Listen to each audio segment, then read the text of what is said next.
বাংলাদেশে তো কোটি কোটি টাকার গরু কিনে কোরবানি করা হচ্ছে, কিন্তু আপনি কি জানেন পাকিস্তানে বাংলাদেশের থেকেও বড় বড় গরু বিক্রি করা হচ্ছে? ঈদুল আজহাকে ঘিরে পাকিস্তানের সবচেয়ে বড় শহর করাচির দৃশ্য এটি। কোরবানির দিন যত ঘনিয়ে আসছে ততই হাটগুলোতে বাড়ছে পশু সরবরাহ। ক্রেতা বিক্রেতার হাক ডাকে জমজমাট এক একটি পশুর হাট। ঘুরে ঘুরে কোরবানির পশু নির্বাচন করছেন ক্রেতারা। তবে গেল বছরের তুলনায় দেশটিতে এবার পশুর দাম প্রায় দ্বিগুণ, তাই দর কষাকষি চরমে। বিক্রেতারা খুব বেশি দাম কমাতে চাইছে না বলে জানান ক্রেতারা। দাম বাড়ার পিছনে পরিবহন খরচ ও গোখাদ্যের দাম বেড়ে যাওয়াকেই দায়ী করছেন ব্যবসায়ীরা। তাছাড়াও পেট্রোল মেহেঙ্গা হয়ে যাওয়ার কারণে প্রচুর পরিমাণে দাম বেড়ে গিয়েছে। এছাড়াও গত বছর পাকিস্তানে ভয়াবহ বন্যার কারণে লাখ লাখ গবাদি পশু মরে যাওয়ার কারণে এবার পশু সংকটে দাম একটু বেশি বলেই দাবি করছেন ব্যবসায়ীরা। তাছাড়াও পশুর হাটের ভাড়া বৃদ্ধি এবং দেশের রেকর্ড মূল্যস্ফীতিও অন্যতম কারণ। আমাদের দেশের মতো পাকিস্তানেও গরুর চাহিদা ব্যাপক, বিশেষ করে বড় সাইজের গরু সেখানে অনেক জনপ্রিয়। কুরবানি ঈদের সময় রীতিমতো বড় গরু কেনার প্রতিযোগিতা লেগে যায়। মাংসের দিক থেকে পৃথিবীর সব থেকে বড় বড় গরু কিন্তু পাকিস্তানেই পাওয়া যায়। পাকিস্তানের মহারাজ খ্যাত এই গরুগুলোর নাম সিবি ভ্যাগনারি। আপনি জানলে অবাক হয়ে যাবেন যে একটি সিবি ভ্যাগনারি গরু সর্বোচ্চ 43 মণ পর্যন্ত হয়ে থাকে। সিবি ভ্যাগনারি গরু সবচেয়ে বেশি পাওয়া যায় পাকিস্তানের বেলুচিস্তান প্রদেশে। বাজারে প্রচুর পরিমাণে চাহিদা থাকার কারণে খামারিরা প্রচুর পরিমাণে এই গরু পালন করে থাকে। সিবি ভ্যাগনারি গরু এতটাই জনপ্রিয় যে বছর জুড়ে পাকিস্তানের বিভিন্ন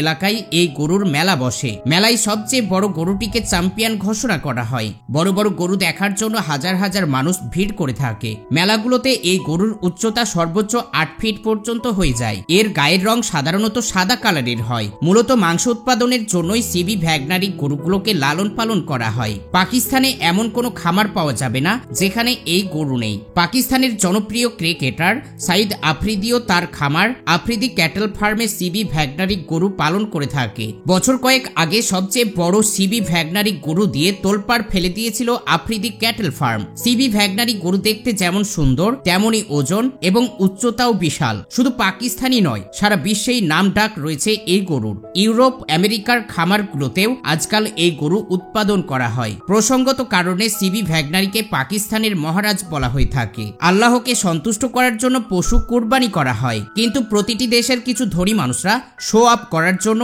এবং ভাইরাল হওয়ার জন্য এখন কুরবানির নিয়ম চেঞ্জ করে দিয়েছে। প্রতিটি দেশের ধনী মানুষেরা কোটি কোটি টাকায় পশু কিনে কুরবানি দিচ্ছে এবং সেগুলো সোশ্যাল মিডিয়ায় ভাইরাল করছে এবং পাড়ায় পাড়ায় দোকানে দোকানে তারা বলছে এবার আমাদের পশুটি সবচেয়ে বড় ছিল এবং অনেক বেশি ওজন হয়েছে।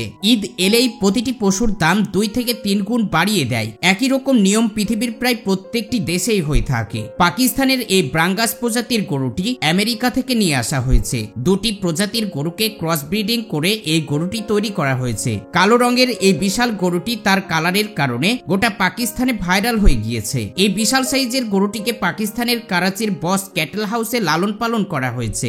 এই গরুটির বর্তমান দাম 90 লাখ থেকে শুরু করে 1 কোটি টাকা চাওয়া হয়েছে আর এর ওজন প্রায় 1100 কিলো। বর্তমানে পাকিস্তানের এই গরুটিকে কিং কং নামে জানা যায়। এবার এই গরুটিকে দেখুন। এই গরুটিকে পাকিস্তানের এই বছর সবথেকে সেরা কোরবানির গরু হিসেবে ধরা হয়েছে। এই গরুটির ওজন মোটামুটি 1500 কিলো। এই জাতের গরু বাংলাদেশেও অ্যাভেলেবেল আছে। এই গরুটি তার গায়ের কালারের কারণে মার্কেটে সব থেকে বেশি দামে বিক্রি হয়েছে। এই গরুটি 1 কোটি 20 লক্ষ টাকায় বিক্রি করা হয়েছে। এই গরুটিকে দেখাশোনা করার জন্য 5 জন মানুষ সব সময় কাজ করে। এবার যে গরুটি দেখছেন এই গরুটি পাকিস্তানের একটি ক্যাটেল হাউসে পালন করা হয়েছে আর সেই ক্যাটেল হাউসটি হলো Saeed Afridi cattle house. Afridi cattle হাউসে পৃথিবীর প্রায় প্রত্যেকটি জাতের গরু পালন করা হয়ে থাকে এবং পাকিস্তানের মধ্যে সব থেকে ভালো কোয়ালিটির গরু পালন করে থাকে আফ্রিদি ক্যাটেল হাউস। এখানকার একটিও গরুর কোয়ালিটি খারাপ হয় না। গত বছরের ঈদে আফ্রিদি ক্যাটেল হাউসে একটি গরু পালন করা হয়েছিল, যেই গরুটি পাকিস্তানের মধ্যে সবচেয়ে সেরা ছিল এবং সেই গরুটি 2 কোটি টাকায় বিক্রি করা হয়েছে। এবারও আফ্রিদি ক্যাটেল হাউসে প্রচুর পরিমাণে গরু পালন করা হচ্ছে এবং সেগুলো হাটে তোলা হচ্ছে। পাকিস্তানের গরুর হাটগুলোকে অনেক সুন্দর করে সাজানো হয় এবং সারিবদ্ধভাবে সুন্দরভাবে বিশাল বিশাল সাইজের গরুগুলোকে একের পর এক বেঁধে রেখে দেওয়া হয়। তারপর সেখানে ক্রেতারা গিয়ে পছন্দ মতো গরু কিনে নেয়। এবার যেই গরুগুলোকে দেখছেন এগুলো কোনো ক্যাটেল হাউসে পালন করা হয়নি। এগুলো পাকিস্তানের কিছু মানুষ তাদের বাড়িতে পালন করেছে এবং তারা ক্যাটেল হাউসের মতোই সেরা গরু পালন করেছে। আর গরুগুলোকে ঈদের বাজারে বিক্রি করার জন্য হাটে নিয়ে আসা হয়েছে। আপনি যদি ভালোভাবে খেয়াল করে দেখেন তাহলে দেখতে পাবেন পাকিস্তানের গরুর হাটে প্রায় সমস্ত গরুগুলোই সেরা কোয়ালিটির হয়ে থাকে। আর এই সমস্ত গরুর হাটে যদি আপনি একবার যান তাহলে আপনাকে গরু কিনতেই হবে, কারণ এক একটি গরু দেখে প্রাণ জুড়ে যাবে। এবার যে গরুটি দেখছেন এই গরুটি তার গায়ের কালারের কারণে পাকিস্তানে ভাইরাল হয়ে আছে। পাকিস্তানের সব থেকে ধনী ধনী মানুষগুলো এই গরুটিকে কেনার জন্য অপেক্ষা করে আছে। এই গরুটির রং একেবারেই সাদা, গায়ে কোনো রকম ক্ষত নেই।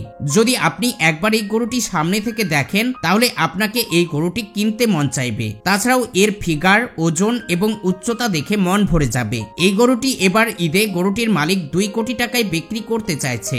এখনো এই গরুটি বিক্রি হয়নি। পাকিস্তানের সব থেকে বড় হাটে রাখা হয়েছে। বিক্রেতা মনে করছে খুব তাড়াতাড়ি দামে হলে বিক্রি হয়ে যাবে। চলেস্থানি জাতের গরুর সম্পর্কে জানলে আপনি আরো অবাক হয়ে যাবেন। পাকিস্তানের সব জাতের গরুর মধ্যেই এটি আকর্ষণীয়। বিশেষ করে কোরবানির সময় এই জাতের গরুর সব থেকে বেশি চাহিদা থাকে সৌন্দর্যের কারণে। চলেস্থানি জাতের গরুর দুধের রেকর্ডও অনেক ভালো। এই জাতের গরুর দুধ এবং মাংস উৎপাদনের জন্যই পালন করা হয়। দুধ এবং মাংস উভয় ক্ষেত্রেই বেশ ভালো সুনাম আছে এদের। পাকিস্তানের চলেস্থানি মরুভূমির এলাকা থেকে বিশেষ করে এই জাতের গরু উৎপত্তি হয়। চলেস্থানি একটি বড় আকারের গরুর জাত। এদের শরীরের রং সাদা, কালো, বাদামি রঙের হয়ে থাকে। অনেক সময় একক রঙের পরিমাণও বেশি থাকে বা 3টি রঙের স্পষ্ট আকারেও থাকে।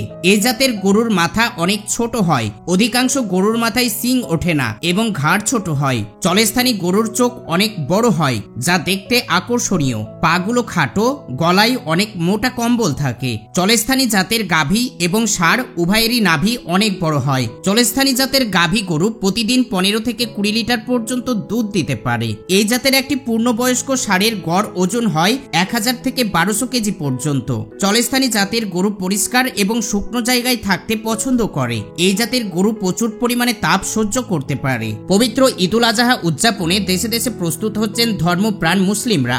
যে স্বার্থহীন ত্যাগের বার্তা নিয়ে এই ঈদ আসে তারই একটি গুরুত্বপূর্ণ অংশ পশু কুরবানি। বিভিন্ন দেশে জমে উঠেছে কুরবানির পশুর হাট। যদিও বিশ্বব্যাপী চলতে থাকা অর্থনৈতিক মন্দার কারণে স্বাদ থাকলেও সাধ্যে কুলিয়ে উঠতে পারছেন না অনেকেই। পাকিস্তানে গত বছরের উচ্চ মূল্যস্ফীতি এই বছর অনেকটাই কমে এসেছে বলে দাবি দেশটির সরকারের। যদিও ঈদ উপলক্ষে গরু, ছাগল ও উটের যে হাট বসেছে সেখানে আসা ক্রেতারা বলছে ভিন্ন কথা।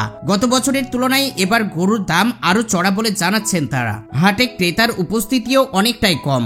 দেশটির মুদ্রাস্ফীতি গ্রাহকদের ক্রয় ক্ষমতাকে ক্ষতিগ্রস্ত করেছে বলে মনে করছেন ক্রেতা বিক্রেতারা। সরকার বলছে তারা মূল্যস্ফীতি কমিয়ে এনেছে, অথচ এখানকার চিত্র একেবারে উল্টো। সবকিছুর দাম প্রায় 3 গুণ বেশি।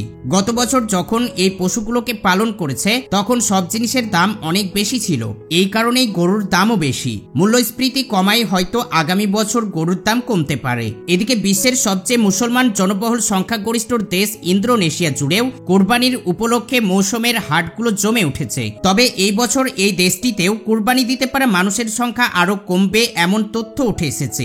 গবেষণা প্রতিষ্ঠান ডেমোগ্রাফিক অ্যান্ড পভার্টি স্টাডিজের এক গবেষণায় অর্থনৈতিক মন্দা এবং কোরবানির পশুর ক্রমবর্ধমান দামের প্রধান কারণ হিসেবে বলছে তারা। এছাড়াও দেশটিতে উচ্চ বেকারত্বর হারের ফলে নিম্ন মধ্যবিত্তের আয় উল্লেখযোগ্যভাবেই হ্রাস পেয়েছে। ফলে গত বছর যারা গরু কিনেছেন তাদেরও অনেকে এই বছর কোরবানি দিতে পারবে না।